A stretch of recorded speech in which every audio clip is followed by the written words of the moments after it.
નમસ્કાર મિત્રો, આવકના દાખલા અંગેની કાર્યપદ્ધતિ તથા સંપૂર્ણપણે ડિજિટાઇઝ કરવાનો જે ગુજરાત સરકારનો નવો જીઆર આવી ગયો છે સામાજિક ન્યાય અને અધિકારિતા વિભાગ તરફથી, જેમાં આપણને જે આવકના દાખલા હતા તે ગ્રામ પંચાયતે મળી રહેતા હતા. તલાટી કમ મંત્રીને જે સત્તા આપવામાં આવેલી હતી અને અરજીનો નમૂનો પણ નક્કી કરવામાં આવેલો હતો.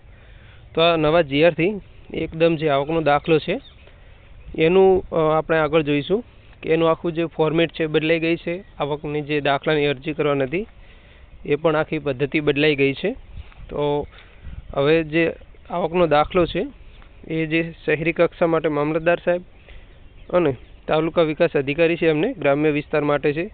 એટલે કે હવે તલાટીને આવકના દાખલા આપવાની સત્તા નથી. તો જે માટે ખાસ ધ્યાન રાખજો, તલાટી કમ મંત્રી શ્રી જોડે હવે દાખલો નહીં મળે. તમારે સંપૂર્ણપણે ડિજિટલ એપ્લિકેશન આપી અને કરવાનું રહેશે. આ જીઆરમાં બીજો એ છે કે જે સ્વૈચ્છિક આવકનું પ્રમાણપત્ર છે જે સક્ષમ અધિકારી છે એની સંપૂર્ણ જવાબદારી છે એ અરજદારની રહેશે. એટલે તમારે માહિતી સાચી આપવાની છે તથા જે ઇસ્યુ કરનાર અધિકારી છે એ પ્રમાણપત્ર કઈ તારીખ સુધી માન્ય રહેશે તેનો પણ સ્પષ્ટ ઉલ્લેખ કરવાનો એમનું જણાવેલું છે. ત્યારબાદ જે તલાટી કમ મંત્રીની રૂબરૂમાં આપણે જે ઉપસ્થિત રહેવાની જોગવાઈ કરવામાં આવેલી હતી, પરંતુ હવે ડિજિટલ થતાં આ જોગવાઈ સંપૂર્ણપણે રદ કરી અને ડિજિટલ કરાઈ છે, જેથી આપણે રૂબરૂ કચેરીના ધક્કા ખાવા નહીં પડે. તથા અન્ય પણ જોગવાઈ છે કે ઈ ગ્રામ કેન્દ્ર મારફતે જે આવકના પ્રમાણપત્ર આપવામાં આવેલા હતા તે યથાવત રહેશે, પરંતુ જ્યારથી ડિજિટલ ચાલુ થઈ જશે એટલે કે લગભગ 1 મહિનામાં ત્યારથી ચાલુ થશે અને એક નવું જે સ્વઘોષણા રજૂ કરવામાં આવશે એની સઘળી જવાબદારી અરજદારની રહેશે. તથા એમાં ડિજિટલ સાઇન હશે એ જ આવકનું પ્રમાણપત્ર માન્ય ગણાશે. જ્યાં સુધી ઓનલાઈન સંપૂર્ણપણે અમલીકરણ ન થાય ત્યાં સુધી હાલની વ્યવસ્થા છે ચાલુ રહેશે. તો તમને આ નવું બતાવી દઉં કે જે આવકનો દાખલો છે એના માટે આ એકદમ નવું આવી ગયું છે. આવક અંગેનું પ્રમાણપત્ર મેળવવા માટેની અરજી છે. અહીંયા તમારો અરજી નંબર, અરજીની તારીખ જોઈશે. પછી અહીંયા તમે શહેરી વિસ્તારમાં છો તો મામલતદારશ્રી, ગ્રામ્ય વિસ્તારમાં છો તો તાલુકા વિકાસ અધિકારીનું આવશે. ત્યારબાદ અહીંયા તમારું જે આવક અંગેનું પ્રમાણપત્ર મેળવવા માંગો છો એમાં તમારું અરજદારનું પૂરું નામ, પણ એ આધાર કાર્ડ મુજબ અરજદારના માતા પિતા કે જે હોય એમનું અને એમનો પણ આધાર કાર્ડ નંબર નાખવાનું. અરજદારનું પૂરું સરનામું જેમાં કાયમી અને હાલનું સરનામું આવશે, મોબાઈલ નંબર આવશે, અરજદારનો ઈમેલ આવશે. અરજદારનો આવકનો દાખલો મેળવવાનો હેતુ શું છે, લોન, શિષ્યવૃત્તિ, સરકારી યોજના કે તમે અન્ય માટે જેમ કે નોન ક્રિમિનલ માટે માંગો છો એ રીતે આવશે. ત્યારબાદ તમે અરજદાર છો તો તમે નોકરિયાત છો, ધંધો છે કે તમે અભ્યાસ કરો છો તે પણ આવશે. તો પછી તમારા જો વ્યવસાયમાં ખેતી હોય તો ધારણ કરેલી જમીનની વિગત દર્શાવી, એટલે કે ખાતા નંબર, સર્વે નંબર દર્શાવો. જો વ્યવસાય કરતો હોય તો તમારે પાન કાર્ડ દર્શાવવું પડશે.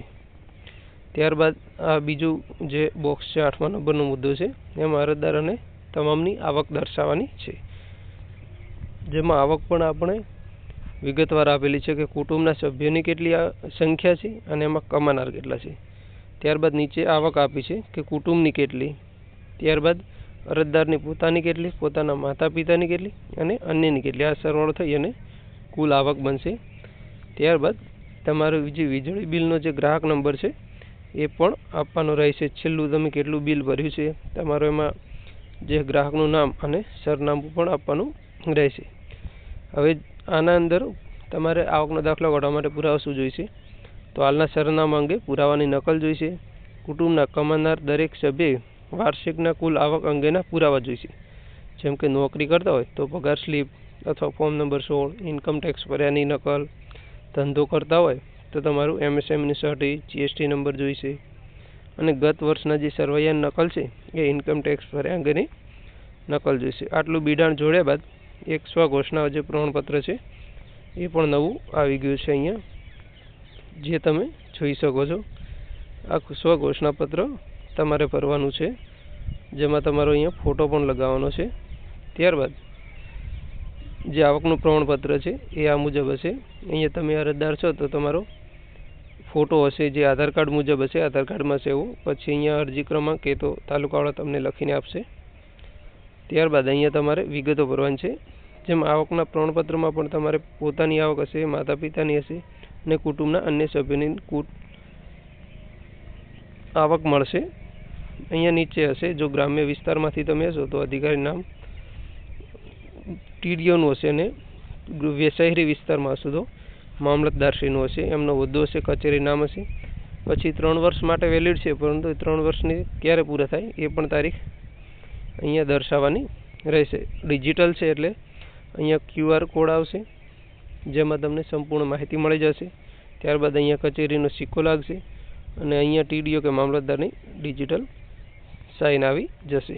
તો આ થઈ નવું આવક દાખલાનું છે જે પ્રમાણપત્ર ડિજિટલ છે એના વિશે વાત. જો તમને આ વાતમાં કંઈ ઉપયોગી લાગી હોય માહિતી તો ચેનલને સબસ્ક્રાઈબ કરવાનું ભૂલશો નહીં. આભાર મિત્રો.